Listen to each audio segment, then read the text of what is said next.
Hi all government job aspirants, welcome to my YouTube channel General Studies for Government Jobs। তো আজকে আমরা discuss করব 3000 general science railway group D mock test number 49। এর আগে আমরা total 48 mock test discuss করেছি, প্রত্যেকটা সেটেই আমরা 25 করে জেনারেল সায়েন্সের প্রশ্ন তোমাদের ডিসকাস করছি। আজকেও আমরা টোটাল 25 কোশ্চেন ডিসকাস করব। যারা প্রথমবার রেলওয়ে গ্রুপ ডি পরীক্ষা দেবে মনে রাখবে তোমাদের out of 100 question 25 question general science থেকে আসবে, ফিজিক্স, কেমিস্ট্রি, বায়োলজি এই তিনটে টপিক থেকে, এবং তিনটে তোমাদের ফিজিক্সের ম্যাথ আসবে। তোমরা অনেকজন জিজ্ঞেস করছিলে যে গ্রুপ ডি পরীক্ষা হবে কবে, তো ধরে রাখো জুলাই 2022 থেকে তোমাদের গ্রুপ ডি পরীক্ষা শুরু হয়ে যাবে, 3-4 মাস পর্যন্ত চলবে। এবং তার আগে কিন্তু মে মাসেই তোমাদের এনটিপিসি সিবিটি 2 পরীক্ষা রয়েছে। তো তোমরা যারা এই সমস্ত পরীক্ষার জন্য প্রিপারেশন নিছো, এই কোশ্চেনগুলো তোমাদের পরীক্ষার জন্য খুব ইম্পর্টেন্ট। আমাদের main Telegram channel jobs academy প্রত্যেকে জয়েন করে নেবে, সমস্ত নোটিফিকেশন, আপডেট, এই ক্লাসগুলো লিঙ্ক সমস্ত কিছু এখান থেকে পেয়ে যাবে। এছাড়া টার্গেট রেলওয়ে গ্রুপ ডি এই গ্রুপটা জয়েন করবে, এখানে আমি গ্রুপ ডি রিলেটেড অনেক পিডিএফ পোস্ট করে গেছি এবং আরো অনেক পিডিএফ পোস্ট করবো, তো অবশ্যই এগুলো জয়েন করে নেবে। এছাড়া ফেসবুক পেজ, ফেসবুক গ্রুপ রয়েছে, চাইলে জয়েন করে নিতে পারো। দেখো তোমাদের জন্য তিনটে স্টাডি মেটেরিয়াল রয়েছে, 129 নম্বর মক টেস্ট থেকে 188 পর্যন্ত মক টেস্ট, 3000 বিবিএস ইয়ার জেনারেল সায়েন্সের কোশ্চেন এবং এনটিপিসি সিবিটি 1 পরীক্ষার প্রথম 30টা শিফটের 1200টি কোশ্চেন। তো এগুলো পিডিএফ লিঙ্ক ভিডিও ডেসক্রিপশন আছে, সেখান থেকে নিয়ে নিতে পারো। হোয়াটসঅ্যাপ মাধ্যমে পিডিএফ বাই করতে চাইলে এই নাম্বার আমরা তোমাকে মেসেজ করবে। প্রথম প্রশ্নে চলে আসছে, আমরা দেখো কি বলেছে। এবং বলে রাখি, এই যে তোমাদের প্রিভিয়াস ইয়ার গ্রুপ ডি এবং অ্যাসিস্ট্যান্ট লোকো পাইলট যে রেলের পরীক্ষা হয়েছিল, তারই প্রত্যেকটা শিফট সেট থেকে আমি একটা করে কোশ্চেন নিয়েছি। তো উপরে দেখো বাঁ সাইডে কোন ডেটের কোন শিফটের প্রশ্ন এবং এটা কত নম্বর সেট থেকে আমরা করাচ্ছি সেটা এখানে লিখে দিয়েছি।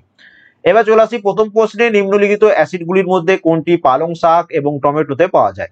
তো অপশন অনুযায়ী কি অ্যান্সার হচ্ছে আমাদের? এখানে আমাদের অ্যান্সার হচ্ছে অক্সালিক অ্যাসিড। তো অপশন এ যারা অ্যান্সার করেছো প্রত্যেকে সঠিক। এখানে মনে রাখবে টক দইয়ে থাকে ল্যাকটিক অ্যাসিড এবং তার সাথে মনে রাখবে তেঁতুলে থাকে টার্টারিক অ্যাসিড। তো এগুলো খুব ইম্পর্টেন্ট, পরীক্ষায় ঘুরিয়ে ফিরে আসে। ড্যাশ শ্রেণীবিন্যাসে 7টি পর্যায় এবং 18টি শ্রেণী রয়েছে। তো আমরা এই যে পিরিয়ডিক টেবিলটা করা, এটা কেমন পিরিয়ডিক টেবিল? তো এটা হচ্ছে আমাদের মডার্ন পিরিয়ডিক টেবিল। এবং মডার্ন পিরিয়ডিক টেবিলে তোমরা দেখতে পাচ্ছ 1 2 3 4 5 6 7 7টা পর্যায় এবং গ্রুপ এরকম ভাবে তুমি যদি কাউন্ট করো লাস্টে দেখো 18টা গ্রুপ রয়েছে। তো আধুনিক পর্যায় সারণীতে 7টি পর্যায় এবং 18টি গ্রুপ বা শ্রেণী রয়েছে। এবং আধুনিক যে পর্যায় সারণী বা এই যে মডার্ন পিরিয়ডিক টেবিল, এটা পারমাণবিক সংখ্যা বা অ্যাটমিক নাম্বার ক্রম বৃদ্ধি অনুযায়ী সাজানো হয়েছে। ফর এক্সাম্পল দেখো এখানে বোরনের 5 অ্যাটমিক নাম্বার, কার্বনের 6, তারপর নাইট্রোজেনের 7, অক্সিজেনের 8। তো তোমাদের পারমাণবিক সংখ্যা মানে বৃদ্ধির অনুযায়ী তোমাকে সাজানো হয়েছে। ডোবেডিয়ানের সেই সময়ের পরিচিত মৌলগুলো থেকে শুধুমাত্র ড্যাশটি ত্রয়ী শনাক্ত করতে পেরেছিলেন। তো ডোবেডিয়ানের যে ত্রয়ী সূত্র রয়েছে, তো ডোবেডিয়ান তিনি তার সময়কালে কতগুলো ত্রয়ী তিনি শনাক্ত করতে পেরেছিলেন? তো এখানে আমাদের অ্যান্সার হয়ে যাচ্ছে 3টি ত্রয়ী শনাক্ত তিনি করতে পেরেছিলেন। অপশন এ হচ্ছে আমাদের এখানে সঠিক অ্যান্সার। নেক্সট চলে আসি পরবর্তী প্রশ্ন, ডায়ালিসিসের প্রক্রিয়ার সাথে সম্পর্কিত হচ্ছে নিম্নোক্ত কোনটি? তো ডায়ালিসিসের সাথে প্রক্রিয়ার সাথে সম্পর্কিত হচ্ছে বৃক্ক। অপশন ডি হচ্ছে আমাদের এখানে সঠিক অ্যান্সার। তো সাধারণত কিডনি বা বৃক্ক বিকল হলে ডায়ালিসিস করতে হয়। কিডনি বা বৃক্ক এবং এর বিকল্প ডায়ালাইজার তরল পদার্থের ব্যাপন বা ডিফিউশন প্রক্রিয়ার মাধ্যমে রক্ত হতে বর্জ্য পদার্থ এবং সূক্ষ্ম ঝাঁকন প্রক্রিয়ায় বা আল্ট্রা ফিল্টারেশন যেটাকে বলা হয়, সেই প্রক্রিয়ায় জল ছেঁকে একে মূত্র হিসাবে শরীর থেকে বের করে দেয়। তো এখানে আমাদের অপশন ডি হচ্ছে এখানে এটার সঠিক অ্যান্সার। মানবদেহের ড্যাশ একটি আম্লিক মাধ্যম সৃষ্টি করে যা পেপসিন উৎসেচকের কার্যকারিতাকে সহজ করে। এখানে আমাদের অ্যান্সার হচ্ছে যে মানব দেহে হাইড্রোক্লোরিক অ্যাসিড একটি অম্লিক মাধ্যম সৃষ্টি করে যা পেপসিন উৎসেচকের কার্যকারিতাকে সহজ করে। তো এখানে একটু ডিটেলসে পড়বো। হাইড্রোক্লোরিক অ্যাসিড কি করে? খাদ্যের মধ্যে কোনো অনিষ্টকারী ব্যাকটেরিয়া থাকলে তাকে মেরে ফেলতে সাহায্য করে এবং নিষ্ক্রিয় পেপসিনোজেনকে সক্রিয় পেপসিনে পরিবর্তিত করে এই হাইড্রোক্লোরিক অ্যাসিড, এবং আমাদের পাকস্থলীতে পেপসিনের সুষ্ঠু কাজের জন্য অম্লীয় পরিবেশ সৃষ্টি করে, যেটা এই প্রশ্নের আমাদের অ্যান্সার। এর সাথে মনে রাখবে পেপসিন এক ধরনের এনজাইম বা উৎসেচক যা আমিষকে ভেঙে 2 বা ততোধিক অ্যামাইনো অ্যাসিড দ্বারা তৈরি যৌগ গঠন করে যা পেপটাইড নামে পরিচিত। কোলেনকাইমার কলার ক্ষেত্রে নিম্নলিখিতগুলির মধ্যে কোনটি সত্য? কোলেনকাইমা কলার ক্ষেত্রে নিম্নলিখিতগুলির মধ্যে কোনটি সত্য? তো এখানে আমাদের অ্যান্সার হচ্ছে নমনীয়তা। অপশন ডি হচ্ছে এখানে এটার সঠিক অ্যান্সার। কোলেনকাইমা যে সরল স্থায়ী অস্থূল কোষ প্রাচীর যুক্ত সজীব কোষে গঠিত তাকে বলা হচ্ছে কোলেনকাইমা টিস্যু বা কোলেনকাইমা কলা। তো অপশন ডি হচ্ছে আমাদের এখানে এটা সঠিক অ্যান্সার, যে এটা অনেকটা নমনীয়। নেক্সট চলে আসি, এল দৈর্ঘ্য এবং এ প্রস্থচ্ছেদের ক্ষেত্রফলের একটি রোধকের রোধ হলো আর। একই উপাদানে তৈরি আরেকটি রোধক যার দৈর্ঘ্য হচ্ছে L/2 এবং প্রস্থচ্ছেদের ক্ষেত্রফল হচ্ছে 2a, তাহলে তার রোধ কি হবে? তো এখানে কি অ্যান্সার হয়ে যাবে? এখানে আমাদের অ্যান্সার হচ্ছে R/4। কেন হচ্ছে R/4, এটা পুরো ডিটেলসে এই সেম প্যাটার্নের প্রশ্ন তোমাদের বহু মানে বারবার রিপিট হয়েছে, তো একটু বুঝে নিলেই তোমরা সবাই এটা অ্যান্সার করতে পারবে। তো দেখো, the resistance of a conductor, তো একটা কন্ডাক্টরের তোমার রেজিস্ট্যান্স যেটা, তার ফর্মুলা হচ্ছে যে R = ρ × L/A।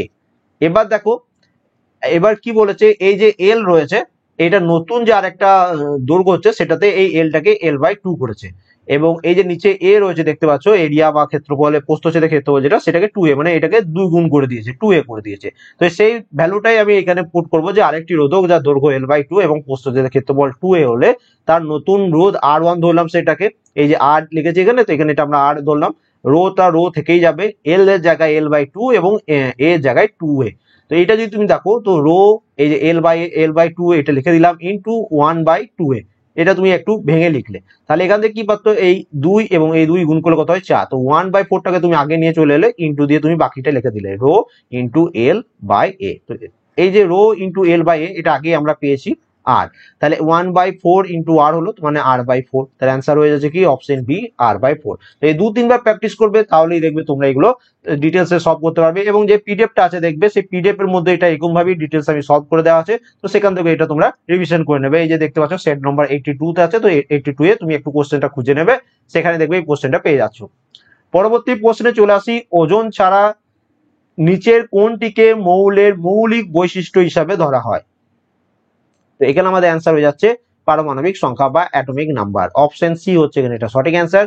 পারমাণবিক সংখ্যা কাকে বলছে, যে কোনো মৌলের পরমাণু নিউক্লিয়াসে অবস্থিত ধনাত্মক তড়িতের মোট একক সংখ্যাকে ওই মৌলের পারমাণবিক সংখ্যা বলে। এর সাথে মনে রাখবে, যেহেতু প্রত্যেক প্রোটনে ধনাত্মক তড়িৎ পরিমাণ 1 একক, সুতরাং কোনো পরমাণু নিউক্লিয়াসে অবস্থিত প্রোটনগুলির মোট সংখ্যাই হলো ওই পারমাণবিক সংখ্যার সমান। নেক্সট চলে আসি, 1000 ওয়াটের একটি বৈদ্যুতিক ইস্ত্রি যদি প্রত্যেক দিন 3 ঘন্টা ধরে ব্যবহার করা হয়, তবে কিলোওয়াট আওয়ার এককে 30 দিনে কত পরিমাণ শক্তি ব্যবহৃত হবে? তো এটা কি অ্যান্সার হয়ে যাবে আমাদের 90 কিলোওয়াট আওয়ার, অপশন এ হচ্ছে এখানে এটা সঠিক অ্যান্সার। কিভাবে হচ্ছে, তো দেখো এখানে এটা জিনিস মনে রাখবে, 1000 ওয়াট সমান হয়ে থাকে 1 কিলোওয়াট, যেমন আমরা দেখবে 1000 গ্রাম সমান আমরা কি জানি 1 কেজি, তো সেরকম ভাবে 1000 ওয়াট সমান হয়ে থাকে 1 কিলোওয়াট। এবার এখানে মনে রাখবে যে একদিনে যে পরিমাণ শক্তি ব্যবহার করছে, তো 1000 ওয়াট মানে 1 কিলোওয়াট তুমি লিখে দিলে, এবং প্রত্যেকদিন সেটা 3 ঘন্টা করে মানে 3 আওয়ার, তার মানে লিখতে পারছো, দেখো 1 কে 3 দিয়ে গুণ করলে 3 কিলোওয়াট আওয়ার, সেটাই লিখে দিলে, তার মানে একদিনে কত হচ্ছে 3 কিলোওয়াট আওয়ার শক্তি ব্যবহৃত হচ্ছে। এবার এখানে জানতে চেয়েছে যে 30 দিনে এটা কত কিলোওয়াট আওয়ার শক্তি ব্যবহার করবে, তাহলে ইজিলি কি করবে, 30 দিয়ে তুমি সেটাকে গুণ করে দেবে, তার মানে কত হচ্ছে 90 কিলোওয়াট আওয়ার, এবং তোমাকে কিলোওয়াট আওয়ারে জানতে চেয়েছে, তো তুমি অ্যান্সার করে দেবে অপশন এ হচ্ছে আমাদের এখানে সঠিক অ্যান্সার। স্থিতিশক্তি এবং গতিশক্তি হলো দুই ধরনের কি? তো এটা অপশন দেখি আমরা অ্যান্সার করে দেবো, দুটি হচ্ছে মেকানিক্যাল এনার্জি বা যান্ত্রিক শক্তি বা মেকানিক্যাল এনার্জি সমান হয়ে থাকে তোমার পোটেনশিয়াল এনার্জি মানে স্থিতিশক্তি প্লাস কাইনেটিক এনার্জি মানে হচ্ছে গতিশক্তি। ওকে, তো এটা অনেক সময় পরীক্ষায় ঘুরিয়ে ফিরে আসে, তো এটা মনে রাখবে। যান্ত্রিক শক্তি হলো সেই শক্তি বা কোনো বস্তু তার, সরি এখানে এটা একটু ডিলিট করে দিই, তাহলে লেখাটা বুঝতে পারবে। তো কি বলছে, যান্ত্রিক শক্তি হলো সেই শক্তি যা কোনো বস্তু তার স্থির অবস্থান বা গতিশীল অবস্থানের জন্য লাভ করে। কাজেই যান্ত্রিক শক্তিকে তুমি দুই ভাগে প্রধানত ভাগ করতে পারো, এক হচ্ছে স্থিতিশক্তি আর এক হচ্ছে গতিশক্তি। একটি সংকুচিত স্প্রিং এর শক্তি সাধারণত স্প্রিং এর চেয়ে ড্যাশ হয়। তো একটা মনে করো সিম্পল এরকম একটা স্প্রিং রয়েছে, আর একটা এই স্প্রিংটাকেই সংকুচিত করে এইরকম ভাবে করা হয়েছে। এবার জানতে চেয়েছে, এই যে সংকুচিত যে স্প্রিংটা রয়েছে এর মধ্যে যে এনার্জি বা শক্তিটা রয়েছে, এই যে সাধারণ যে স্প্রিং এর তুলনায় সেটা বেশি থাকবে না কম থাকবে? কারণ কি হচ্ছে, এখানে অ্যান্সার কি হচ্ছে, তার মধ্যে বেশি থাকবে, মানে এখানে তোমার বেশি শক্তি তোমার থাকবে, অপশন সি হচ্ছে এখানে এটার সঠিক অ্যান্সার। নিচের কোনটি একটি ভিন্ন পারমাণবিক অণু নয়? এগুলোর মধ্যে কোনটা একটি ভিন্ন পারমাণবিক অণু নয়? এইগুলো কিভাবে অ্যান্সার করবে, দেখো এখানে দেখো CH4 মিথেন, মানে এর মধ্যে কার্বন এবং হাইড্রোজেন রয়েছে, তো এটা তোমার ভিন্ন পারমাণবিক অণু। P4 এখানে একটাই পি রয়েছে, মানে একটাই তোমার অণু রয়েছে, তো এটা তোমাদের এখানে হয়ে যাবে যে এটা কোনো তোমাদের ভিন্ন পারমাণবিক অণু নয়। তারপর দেখো এখানে CO2, এখানে একটা কার্বনও রয়েছে অক্সিজেন রয়েছে, মানে এটা যৌগ হয়ে গেল। এর নাইট্রোজেন এবং এখানে হাইড্রোজেন রয়েছে, তো এটাও তোমার হয়ে গেল কি ভিন্ন পারমাণবিক অণু।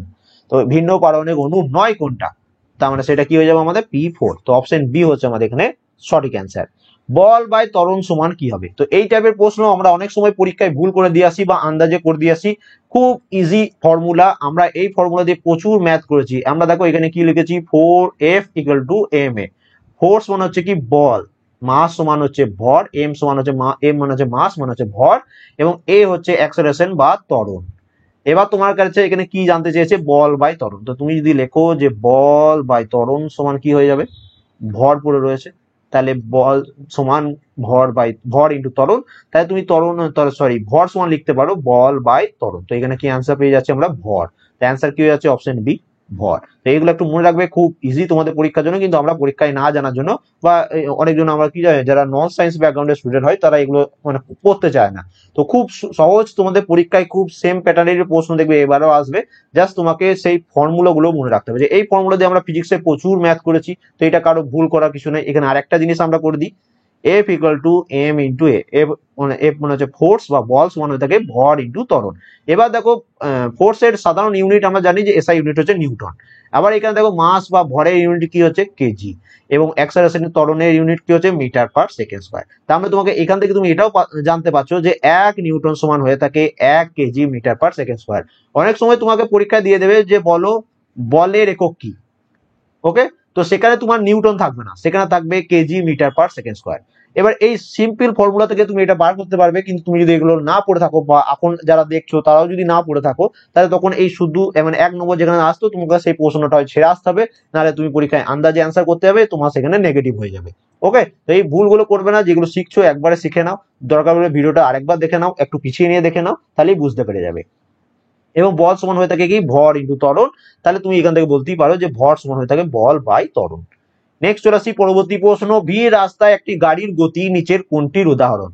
ভিড় রাস্তায় একটি গাড়ির গতি কোনটির উদাহরণ? মনে করো একটা রাস্তা, মনে করো এখানে প্রচুর লোক রয়েছে, ওকে, প্রচুর লোক রয়েছে মনে করো। তো এখান দিয়ে যে গাড়িটা যাবে মনে করো, সে কি তোমার সমান গতিতে যেতে পারবে? যেতে পারবে না। কখনো লোক চলে এলে তাকে স্পিডটা কমাতে হবে, আবার যখন ফাঁকা পাবে সে তখন আবার স্পিডটা বাড়াবে, আবার যখন তোমার ভিড় হয়ে যাবে সেখানে আবার স্পিড কমাতে হবে। তার মানে কি, গতি যেটা থাকবে সেটা হবে অসম গতি। তো সেই জন্য এখানে আমাদের অ্যান্সার হয়ে যাচ্ছে অপশন এ।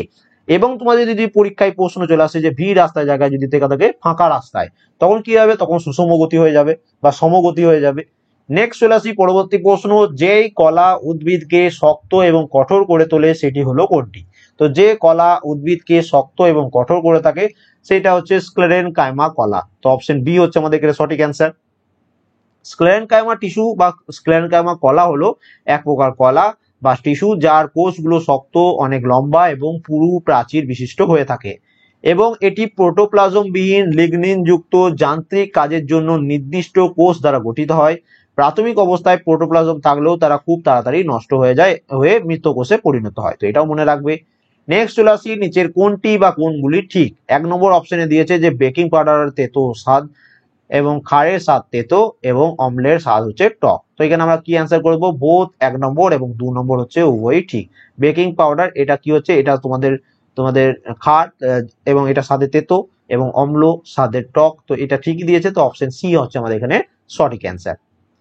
মাটি থেকে 6 মিটার উচ্চতায় 10 কেজি ভরের একটি বস্তুকে নিহিত শক্তির পরিমাণ হলো কত? তো খুবই সহজ প্রশ্ন, কারো ভুল করবে না। দেখো এখান থেকে তুমি যদি মানে ডিটেলসে খাতা নিয়েও তুমি এখানে বলো যে হাইট 6 মিটার দিয়েছে, ভর বা মাস 10 কেজি দিয়েছে, তোমার কাছে নিহিত শক্তির পরিমাণ জানতে চেয়েছে, এবং জি এর ভ্যালু এখানে 9.8। তো এখান থেকে তুমি দেখতে পাচ্ছ তোমার ফর্মুলা হয়ে যাচ্ছে যে নিহিত শক্তির পরিমাণ হচ্ছে 588 জুল। কারণ কি, ফর্মুলা হচ্ছে ভর দেখো 10 কেজি, জি এর ভ্যালু 9.8 মিটার/সেকেন্ড স্কয়ার, উচ্চতা 6 মিটার। তো এখান থেকে জানতে পারছো ফর্মুলা কোনটা ইউজ করবো, এম ইন্টু জি ইন্টু এইচ। তো এম এর ভ্যালু পুট করলাম, জি এর ভ্যালু পুট করলাম, এইচ এর ভ্যালু পুট করলাম, জাস্ট আমাকে গুণ করে দিতে হবে, তাহলে আমাদের অ্যান্সার চলে আসবে 588 জুল। দেখো এখানে আমরা ইউনিটের আরেকটা ডিটেলস জেনে নিই। তো এম হচ্ছে ভর, জি হচ্ছে তোমাদের ত্বরণ, অভিকর্ষজ ত্বরণ যেটা, এবং এইচ হচ্ছে উচ্চতা। তো এখানে দেখো এটা হচ্ছে 10 কেজি, এটা 9.8 মিটার/সেকেন্ড স্কয়ার, এবং এটা হচ্ছে মিটার। তাহলে এখান থেকে তুমি কি পাচ্ছ, কেজি, এই মিটার এবং এই মিটার গুণ হয়ে যাবে, তাহলে মিটার/সেকেন্ড স্কয়ার। তো এখান থেকে তুমি এটা লিখতে পারো যে 1 কেজি মিটার/সেকেন্ড স্কয়ার সমান হয়ে থাকে 1 জুল। ওকে, তো এই রিলেশনটা তুমি জানলে তোমাদের পরীক্ষায় আসতে পারে যে বলো 1 জুল সমান কত, তোমাকে এই ফর্মুলাটা দিয়ে দিল। এই ফর্মুলাটা কিভাবে আসছে তুমি জানো না, কিভাবে আসছে। তাই এইগুলোকে কিন্তু তোমাদের কমন মানে সেন্স দিয়ে ভালোভাবে প্র্যাকটিস করে যত তোমরা এই দেখো এই ফর্মুলাটা একদম মুখস্থ হয়ে যাওয়ার কথা যারা প্রথম দিন থেকে ক্লাসগুলো দেখছো। তো কেউ দেখে থাকলে অবশ্যই যারা এখন আগে পারতে না ফিজিক্সের ম্যাথ এখন পারছো অবশ্যই একটু কমেন্ট করে জানিও, আমারও ভালো লাগবে দেখতে। নেক্সট চলে আসি পরবর্তী প্রশ্ন। একটি পদার্থের দুটি বা বেশি ভিন্ন রূপ আছে যার ভিন্ন ভৌত বৈশিষ্ট্য কিন্তু রাসায়নিক বৈশিষ্ট্য এক, তাকে কি বলা হয়? তো তাকে কি বলা হচ্ছে? তাকে বলা হচ্ছে অ্যালোট্রপস বা রূপভেদ যেটাকে আমরা বলে থাকি। অপশন বি হচ্ছে এখানে এটা সঠিক অ্যান্সার। এখানে দেখো গ্রাফাইট, চারকোল, ডায়মন্ড এগুলো সব কি হচ্ছে? কার্বনের রূপভেদ। তো অপশন বি হচ্ছে আমাদের এখানে সঠিক অ্যান্সার। কে কক্ষে সর্বাধিক কতগুলি ইলেকট্রন থাকতে পারে? তো এই ইমেজটা দিয়ে তোমরা প্রত্যেকটা কোশ্চেন করিয়ে থাকি। দেখো কে কক্ষে সর্বাধিক কতগুলো থাকতে পারে? দুটি ইলেকট্রন থাকতে পারে। দেখো কে কক্ষে সর্বাধিক দুটি, এল কক্ষে সর্বাধিক 8টি, তারপরে দেখো এম কক্ষে সর্বাধিক 18টি এবং এন কক্ষে সর্বাধিক 32টি ইলেকট্রন থাকতে পারে। সরি এখানে 32টা রয়েছে, এখানে এন। তো এগুলো একটু মনে রাখবে, মুখস্থ করে নেবে, বারবার রিপিটেড প্রশ্ন ঘুরিয়ে ফিরে আসে। একটি ছেলে খাদের ধারে হাততালি দেয়, 3 সেকেন্ড পরে তার প্রতিধ্বনি সে শুনতে পেল। যদি শব্দের গতিবেগ 346 মিটার পার সেকেন্ড হয়ে থাকে তাহলে ছেলেটি থেকে খাদের দূরত্ব কত? তো এই সেম প্যাটার্নের প্রশ্ন বহুবার রিপিট হয়েছে। আজকেও আমি তোমাদের ডিটেলসে ভেঙে বুঝিয়ে দিচ্ছি যাতে তোমাদের বুঝতে, যারা নন সায়েন্স ব্যাকগ্রাউন্ডের স্টুডেন্ট তাদের যেন বুঝতে কোনো অসুবিধা না হয়। সবার প্রথমে এটা অ্যান্সার হচ্ছে 519 মিটার। কিভাবে হচ্ছে দেখে নাও। সবার প্রথম আমি একদম লিখে লিখে বুঝিয়ে দিচ্ছি, পিডিএফেও লিখে লিখে বোঝানো আছে, তো অবশ্যই যেখান থেকে খুশি এটা অবশ্যই পড়বে। তো এখানে দেখো শব্দের গতিবেগ 346 মিটার পার সেকেন্ড এখানে দেওয়া রয়েছে। ছেলে এবং শিলার মধ্যে বা পাহাড় ধরে নাও, তো তার মধ্যে যে দূরত্ব সেটাকে তুমি ডি ধরে নিলে, কারণ দূরত্ব এখানে দেওয়া নেই, সেটা তুমি ডি ধরে নিলে। এবার দেখো প্রতিধ্বনি শোনার জন্য শব্দটি প্রথম ভ্রমণ করতে হয়েছিল খাদের এবং তারপরে ফিরে এসেছে। তার মানে শব্দকে টোটাল দূরত্ব কত তোমাদের কভার করতে হচ্ছে? 2D। এর মানে কি? মনে করো এখানে একটা পাহাড় রয়েছে, তুমি এখান থেকে তুমি তোমার নামটা খুব জোরে ডাকলে, তো শব্দটা সবার প্রথম এখানে গেল, এই এতটা পথ তোমার দূরত্ব হচ্ছে ডি। আবার সে যখন এই এতটা পথ ফিরে তোমার কাছে আসবে তখনই তুমি তার প্রতিধ্বনি শুনতে পারবে। মানে একবার ডি গেল আবার একবার ডি ফেরত এলো, তার মানে ডি প্লাস ডি কত হয়ে যাচ্ছে? 2D। তো সেটাই এখানে বলেছি যে সে টোটাল 2D দূরত্ব শব্দটা অতিক্রম করলো তবেই তুমি তার প্রতিধ্বনি শুনতে পাবে। এবার দেখো প্রয়োজনীয় প্রশ্ন অনুযায়ী যে 2D সমান হচ্ছে 3 সেকেন্ড। দেখো এখানে কি বলেছে? ছেলেটি খাতের ধারে হাততালি দিলে 3 সেকেন্ড পর তার প্রতিধ্বনি শুনতে পায়। মানে এই যে দূরত্বটা সে অতিক্রম করেছে 2D, সেটা তার পুরো মানে শুনতে মানে প্রতিধ্বনিটা এখান থেকে শব্দটা এত দূর পর্যন্ত গেল আবার ফিরে এলো, এই যে টোটাল যে দূরত্বটা অতিক্রম করলো ততটার জন্য যে সময়টা লেগেছিল সেটা হচ্ছে 3 সেকেন্ড। এবার এখানে জাস্ট একটি ফর্মুলা, তাহলে তুমি বলতেই পারো যে দূরত্বের ভ্রমণ সমান টোটাল যে দূরত্ব এই মানে মানুষটা থেকে এই পাহাড় পর্যন্ত d/2। তার মানে তুমি এখান থেকে পেয়ে যাচ্ছ যে d ইকুয়াল টু 3/2। মানে তো এখান থেকে এতদূর পর্যন্ত শব্দটা যেতে তাহলে অর্ধেক সময় লাগবে। 3 সেকেন্ড টোটাল তো লেগেছে, তাহলে অর্ধেক হয়ে গেল 3/2 সেকেন্ড। এবার জাস্ট ভ্যালু পুট করবে, আমরা জানি ডি ইকুয়াল টু এসটি। তো দেখো দূরত্ব সমান হয়ে থাকে গতি ইন্টু সময়। তো গতি হচ্ছে 346 মিটার পার সেকেন্ড, এখানে দেওয়া রয়েছে, সময় হচ্ছে 3/2। তো 3/2 তার মানে এটা যদি 346 কে 2 দিয়ে ভাগ করো, তারপর যদি 3 দিয়ে গুণ করে দাও, তোমার 519 মিটার চলে আসবে। তো এইটা তোমাকে আমি ভেঙে বুঝিয়ে দিলাম, তুমি পরীক্ষার সময় ডাইরেক্ট ফর্মুলা ইউজ করবে যে d/2 equal to ST. Sorry এখানে আমি একটু ভুল করে দিলাম, ডিস্টেন্স কত হচ্ছে তোমার সবার পর্যন্ত, সরি দূরত্বটা তোমাকে বার করতে দিয়েছে, D is equal to S equal to t/2। তো এস হচ্ছে তোমাদের 346 ইন্টু 3/2। তোমরা ক্যালকুলেশন করবে 519 চলে আসবে। এটা তুমি এক লাইনে করে দিতে পারবে পরীক্ষার সময়, কিন্তু বোঝানোর সময় তুমি এরকম ভাবে বুঝিয়ে করলে। তো এই ফর্মুলাটা তুমি যখনই প্রতিধ্বনি থাকবে তখন এই ফর্মুলা ইউজ করে নেবে। ওকে, নেক্সট চলে আসি পরবর্তী প্রশ্ন। নিউটনের দ্বিতীয় গতিসূত্র থেকে আমরা কোনটা জানতে পারি? তো নিউটনের দ্বিতীয় গতিসূত্র থেকে একটি বলের প্রভাব সম্পর্কে একটি ধারণা আমরা পেয়ে থাকি। তো অপশন এ হচ্ছে এখানে এটা সঠিক অ্যান্সার। দেখো নিউটনের দ্বিতীয় সূত্র থেকে কি বলা হচ্ছে যে কোনো বস্তুর ভরবেগের পরিবর্তনের হার বস্তুর ওপর প্রযুক্ত বলের সমানুপাতিক এবং ওই বল যেদিকে ক্রিয়া করে ভরবেগের পরিবর্তনের হারও সেদিকে ক্রিয়া করে। এবং নিউটনের দ্বিতীয় গতিসূত্র থেকে আমরা বলের পরিমাপক সংজ্ঞা জানতে পারি এবং এই সূত্র থেকে বলের একক এবং বল এবং ত্বরণ বা বন্ধনের সম্পর্কে আমরা জানতে পারি। তো অপশন এ হচ্ছে এখানে এটার সঠিক অ্যান্সার। জড়তা সূত্র বা ল অফ ইনার্সিয়া এটা আমরা নিউটনের প্রথম গতিসূত্র থেকে জানতে পারি, তো এটাও মনে রাখবে। রোধের এসআই একক হলো কি? বলে দাও, প্রত্যেকটা তোমাদের পরীক্ষার জন্য ইম্পর্টেন্ট। তো রোধের এসআই একক হচ্ছে ওহম। নিউটন কার বল কিছুক্ষণ আগে পড়েছিলাম, জুল। কার্য ও শক্তির একক। তোমাদের হোমওয়ার্ক কুলম্ব কার একক? এটা হোমওয়ার্ক তোমাদের প্রত্যেকে কমেন্ট করে জানাবে যে কুলম্ব কার একক। ও সরি, এখানে তো করেই দিলাম, তো এখানে দেখেই নাও যে কুলম্ব হচ্ছে ইলেকট্রিক চার্জের একক।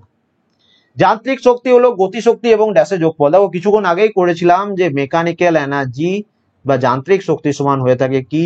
পোটেনশিয়াল এনার্জি মানে হচ্ছে স্থিতি শক্তি প্লাস কাইনেটিক এনার্জি মানে হচ্ছে গতিশক্তি। তার মানে এখানে অ্যান্সার কি হয়ে যাচ্ছে? অপশন বি স্থিতি শক্তি। তো এই ফর্মুলাটা মনে রাখবে যে যান্ত্রিক শক্তি সমান হয়ে থাকে স্থিতি শক্তি প্লাস গতিশক্তি। নক্ষত্রে প্লাজমা গঠিত হয় অতিরিক্ত কোনটির জন্য? তো নক্ষত্রে প্লাজমা গঠিত হয় উচ্চ তাপমাত্রার জন্য। তো অপশন বি যারা অ্যান্সার করেছো প্রত্যেকের এখানে সঠিক অ্যান্সার। তো প্লাজমা হলো পদার্থের চতুর্থ অবস্থা, একটি ধনাত্মক চার্জযুক্ত আয়ন এবং সমান পরিমাণের ঋণাত্মক চার্জযুক্ত ইলেকট্রন গঠন করে। একটি নক্ষত্রের কেন্দ্রে প্রায় 15 মিলিয়ন ডিগ্রি উচ্চ তাপমাত্রার কারণে প্লাজমা গঠিত হয়ে থাকে। ধাতুর কোন বৈশিষ্ট্য থাকার ফলে আমাদের প্রয়োজন অনুযায়ী ধাতুকে বিভিন্ন আকার আমরা দিতে পারি? অ্যান্সার হচ্ছে নমনীয়তা এবং প্রসারণশীলতা। তো অপশন ডি হচ্ছে এখানে এটা সঠিক অ্যান্সার। মনে রাখবে ধাতুর গলনাঙ্ক এবং স্ফুটনাঙ্ক খুবই বেশি হয়ে থাকে। সমস্ত ধাতু পারদ বাদে শক্ত এবং কঠিন হয়ে থাকে। ধাতু নমনীয় এবং প্রসারণীয় হয়ে থাকে, যেটা এই প্রশ্নের অ্যান্সার। এবং ধাতু উজ্জ্বল আছে এবং একে মসৃণ করা যায়। তো এইগুলো ধাতু সম্পর্কে মনে রাখবে, পরীক্ষার জন্য খুব খুব ইম্পর্টেন্ট। তাহলে টোটাল আজকে আমরা 25 কোশ্চেন ডিসকাস করলাম। আজকে প্রশ্নগুলো যথেষ্ট স্ট্যান্ডার্ড প্রশ্ন ছিল। ভিডিওটা ভালো লাগলে একটা লাইক করে দেবে, চ্যানেলে নতুন থাকলে সাবস্ক্রাইব করে নেবে, বন্ধুর সাথে অবশ্যই শেয়ার করে দেও। আউট অফ 25 কত স্কোর হয়েছে অবশ্যই কমেন্ট করে জানিও। এবং তোমাদের জন্য এই পিডিএফ গুলো রয়েছে, অবশ্যই তোমরা পরীক্ষার জন্য প্রিপারেশন খুব ভালোভাবে নাও। এই যে জেনারেল সায়েন্সের পিডিএফ এটারও অ্যাভেলেবেল আছে। দেখো এটা তোমাদের পুরো ভলিউম 1 ভলিউম 2 ভলিউম 3 তিনটে পার্ট করে তুমি পিডিএফ বাই করতে পারো। ভিডিও ডেসক্রিপশনে সেটারও লিঙ্ক আমি দিয়ে রেখেছি। কোনো রকম পিডিএফ বাই সংক্রান্ত তোমাদের প্রবলেম হলে এই নাম্বারে আমাকে তোমরা মেসেজ করতে পারো। And thank you for watching.